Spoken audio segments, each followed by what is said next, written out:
Reactivity and selectivity, यानी अभिक्रियाशीलता और वर्णात्मकता। अभिक्रियाशीलता general वे में हम बात करें तो रेट ऑफ रिएक्शन होता है, यानी कोई रिएक्शन किस तीव्रता से, किस स्पीड से होती है, किस रेट से होती है, वो उसकी रिएक्टिविटी कहलाती है। जितनी फास्ट होती है रिएक्टिविटी उतनी ही ज़्यादा होती है। और यदि रिएक्शन में एक से अधिक प्रोडक्ट बनने की संभावना हो, यदि रिएक्शन में एक से अधिक प्रोडक्ट बनने की संभावना हो, तो यदि कोई पर्टिकुलर प्रोडक्ट मेजर प्रोडक्ट में बने, अधिक्य में बने, तो ऐसी अभिक्रिया को या ऐसे करैक्टर को वर्णात्मकता कहते हैं, सेलेक्टिविटी कहते हैं। जैसे फॉर एग्जांपल हम बात करें कि आइसोब्यूटेन का क्लोरीनीकरण एंड आइसोब्यूटेन का ब्रोमीनीकरण, and chlorination of isobutane and bromination of isobutane. अब यहाँ पे इस रिएक्शन में हम बात करें कि आइसोब्यूटेन का क्लोरीनेशन, तो आइसोब्यूटेन का क्लोरीनेशन कराते हैं, क्लोरीन के साथ रिएक्शन 25 डिग्री सेल्सियस टेम्परेचर पे रिएक्शन कराते हैं, तो दो प्रोडक्ट हमारे को प्राप्त होते हैं। Number 1 isobutyl chloride 64%, number 2 tertiary butyl chloride 36%। यानी आइसोब्यूटेन का क्लोरीनेशन कराने पर दो प्रकार के प्रोडक्ट हमारे को प्राप्त होते हैं, जिनमें एक बनता है 64% और दूसरा बनता है 36%। अब रिएक्शन बात करें इसके ब्रोमिनेशन की, कि आइसोब्यूटेन का ब्रोमिनीकरण, तो आइसोब्यूटेन का ब्रोमिनेशन कराते हैं, इन ब्रोमीन के साथ रिएक्शन 127 डिग्री सेल्सियस टेम्परेचर पे, तो दो प्रकार के प्रोडक्ट हमें प्राप्त होते हैं। मोस्ट कॉमनली हम कहते हैं कि एक ही प्रकार का जैसे मेजर प्रोडक्ट बनता है tertiary butyl bromide, tertiary butyl bromide बनता है। तो टर्सरी ब्यूटिल ब्रोमाइड 99% बनता है और आइसोब्यूटिल ब्रोमाइड बहुत ही लेस अमाउंट में, माइनर प्रोडक्ट यानी लगभग 1% बनता है। क्लोरीनेशन में तो बनते हैं 64% और 36%। यहाँ आइसोब्यूटिल क्लोराइड बन रहा है वो 64% बन रहा है, जबकि यहाँ पे आइसोब्यूटिल जो ब्रोमाइड बन रहा है वो ओनली 1% बन रहा है। टर्सरी का जो प्रोडक्ट है वो अधिक में बन रहा है। इसका मतलब क्लोरीनेशन जो है वो रिएक्शन मोर सेलेक्टिव है और ब्रोमिनेशन रिएक्शन मोर सेलेक्टिव है। क्लोरीनेशन की सिलेक्टिविटी कम है, रिएक्टिविटी ज्यादा है। तो क्लोरीनेशन फास्ट रिएक्शन है, रिएक्टिविटी अधिक होती है। रिएक्टिविटी अधिक होने के कारण जो ट्रांजिशन स्टेट बनती है वो तेजी से बनती है, जिसके कारण उसमें फ्री रेडिकल करैक्टर पर्याप्त मात्रा में नहीं आ पाते हैं और स्थायी मूलक बनाने वाली ट्रांजिशन स्टेट में या उस पोजीशन में अब विन्यासित नहीं हो पाती है।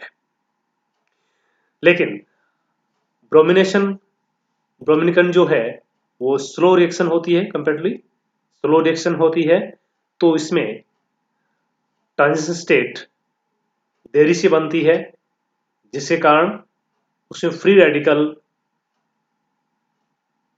को विन्यासित होने में पर्याप्त समय मिल जाता है। तो इस कंडीशन में जो अधिक स्थायी रेडिकल होता है उससे संबंधित उत्पाद भी अधिक मात्रा में बनता है। जैसे कि यहाँ पे टर्सरी रेडिकल अधिक मोर स्टेबल होता है, तो यहाँ पे टर्सरी ब्यूटिल ब्रोमाइड मोर अधिक में बनता है एक्सेस में बनता है, मेजर प्रोडक्ट के रूप में बनता है। क्लोरीनेशन और ब्रोमिनेशन दोनों के बारे में हमने यहाँ रिएक्टिविटी और सिलेक्टिविटी की बात की। अब बात करते हैं इसके रीजन के बारे में बात करें तो रीजन के लिए क्लोरीनेशन आइसोब्यूटेन का क्लोरीनीकरण, तो क्या रीजन है इसका कि 64% ये आइसोब्यूटिल क्लोराइड बना, 36% है वो टर्सरी ब्यूटिल क्लोराइड बना, जबकि ब्रोमिनेशन कराते हैं तो आइसोब्यूटिल ब्रोमाइड है वो बहुत ही कम मात्रा में 1% बनता है, और टर्सरी ब्यूटिल ब्रोमाइड है वो 99% बनता है, मेजर प्रोडक्ट के रूप में बनता है। इसको हम सिंपली एक्सप्लेन कर सकते हैं कि क्लोरीनेशन के लिए टर्सरी हाइड्रोजन एटम की रिएक्टिविटी प्राइमरी हाइड्रोजन की तुलना में कंपैरिजन में 5 टाइम्स अधिक होती है, 5 गुना अधिक होती है। दैट मीन आइसोब्यूटिल क्लोराइड की बात करें हम तो आइसोब्यूटिल क्लोराइड बनने की संभावना कितनी होती है, तो उसमें number of primary hydrogen atom and multiply by its reactivity, primary hydrogen atom की संख्या और उसकी रिएक्टिविटी से मल्टीप्लाई करें तो 9, प्राइमरी हाइड्रोजन एटम की संख्या कितनी है 9, यहाँ पे 1 2 3 प्राइमरी हाइड्रोजन एटम, दैट्स 1 3 6 और 9, तो 9 प्राइमरी हाइड्रोजन एटम और एक टर्सरी हाइड्रोजन एटम, तो 9 primary hydrogen atom reactivity 1, 9 multiply by 1 that 9, तो आइसोब्यूटिल क्लोराइड बनने की संभावना 9 है। टर्सरी ब्यूटिल क्लोराइड बनने की संभावना number of tertiary hydrogen atom multiply by reactivity, tertiary hydrogen atom की संख्या हमने देखा कि यहाँ पे 1 है, यहाँ पे टर्सरी हाइड्रोजन एटम की संख्या 1 है और रिएक्टिविटी इसकी 5 है, तो 1 × 5 5, तो आइसोब्यूटिल क्लोराइड और टर्सरी ब्यूटिल क्लोराइड दोनों के बनने की संभावना है। तो दोनों में हम परसेंटेज की बात करें तो percentage of isobutyl chloride equal 9/9 + 5 multiplied by 100 64%, percentage of tertiary butyl chloride 5/9 + 5 total जो है ये आइसोब्यूटिल और ये टर्सरी ब्यूटिल, तो 36%। तो इस प्रकार आइसोब्यूटिल क्लोराइड के बनने की संभावना 64% और टर्सरी ब्यूटिल क्लोराइड के बनने की संभावना 36% होती है। नाउ एनर्जी प्रोफाइल डायग्राम की बात करें इनकी, तो energy profile diagram reaction progress versus potential energy plot करें तो यहाँ पे रिएक्टेंट आइसोब्यूटेन क्लोरीन के साथ रिएक्शन, तो यहाँ पे ट्रांजिशन स्टेट बनती है transition state 1 and 2, that's number 1 transition state 1, तो प्राइमरी फ्री रेडिकल से टूटने की संभावना और टर्सरी फ्री रेडिकल की टूटने की संभावना, primary free radical tertiary free radical more stable होता है, more stable than transition state low energy की होती है, इजीली बनता है, तो यहाँ पे tertiary radical than primary radical. लेकिन अब क्लोरीन फ्री रेडिकल जो है, क्लोरीन रेडिकल फास्टली रिएक्टिव होता है, तो ये ट्रांजिशन स्टेट के बनने की संभावना जो होती है उसमें तेजी से बनती है ट्रांजिशन स्टेट, और ये क्लोरीन फ्री रेडिकल ये तय नहीं कर पाते, को तय करने में या फिर इस सिस्टम को तय करने में ये पर्याप्त समय नहीं मिल पाता है कि किस से जुड़ने पर अधिक स्टेबल प्रोडक्ट बनेगा।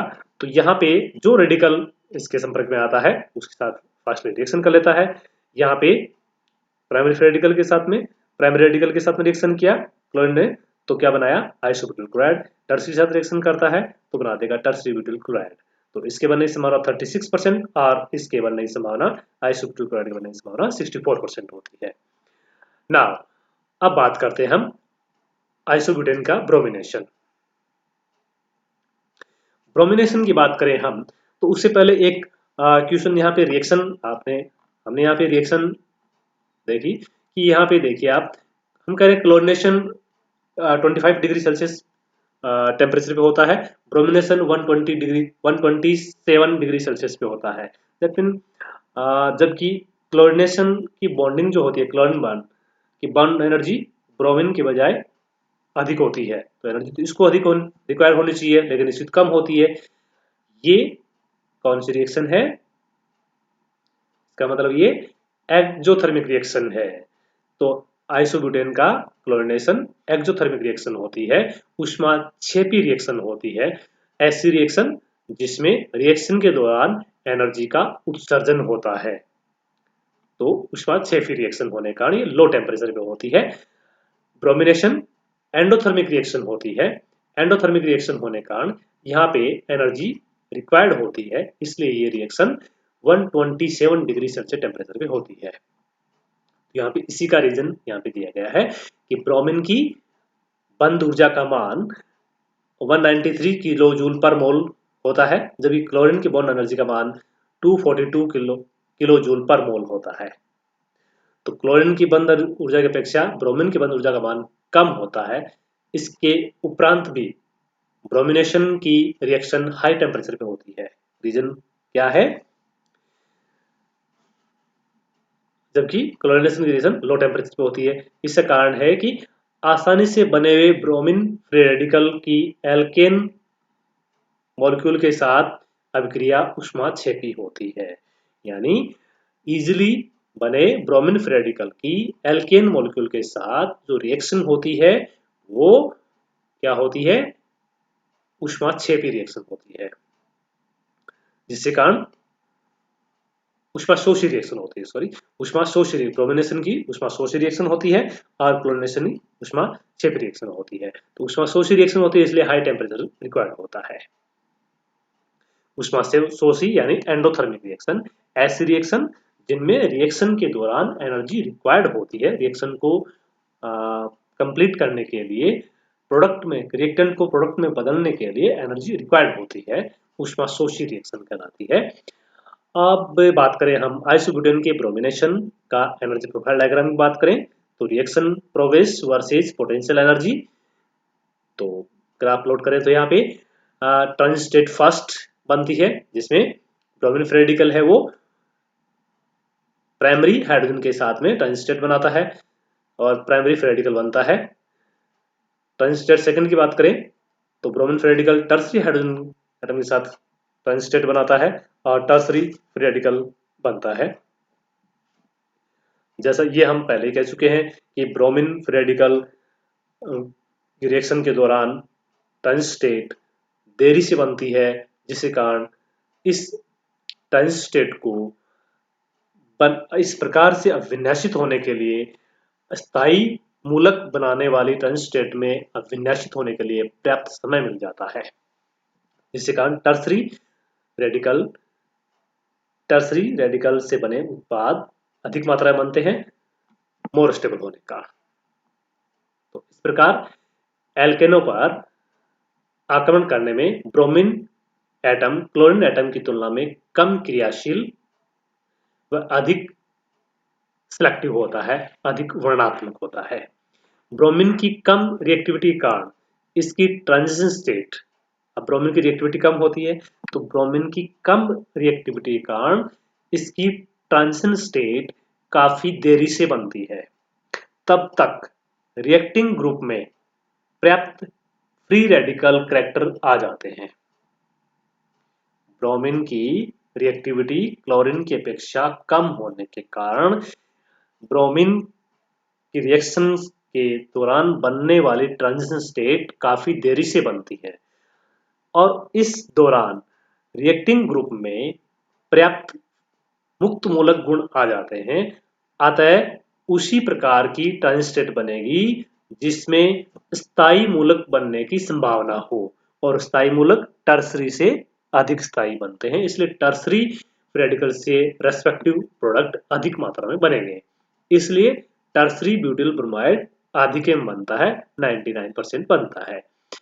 इसके विपरीत क्लोरीन एटम की रिएक्टिविटी अधिक होने के कारण ट्रांजिशन स्टेट तेजी से बनती है, इसलिए रिएक्टिंग ग्रुप पर पर्याप्त मुक्त मूलक गुण नहीं आ पाते हैं। क्लोरीन एटम की रिएक्टिविटी अधिक होने के कारण ट्रांजिशन स्टेट अधिक तेजी से बनती है, इसलिए रिएक्टिंग ग्रुप पर पर्याप्त मुक्त मूलक गुण नहीं आ पाते हैं और उपयुक्त दिशा में अभिविन्यासित होकर स्थायी मूलक बनाने वाली ट्रांजिशन स्टेट में परिवर्तित होने का समय भी नहीं मिल पाता है। इसलिए ब्रोमीन की तुलना में क्लोरीन कम सिलेक्टिव होता है। तो इस प्रकार सेलेक्टिविटी और रिएक्टिविटी, तो सेलेक्टिविटी रिएक्टिविटी रिएक्शन कितनी तेजी से होती है।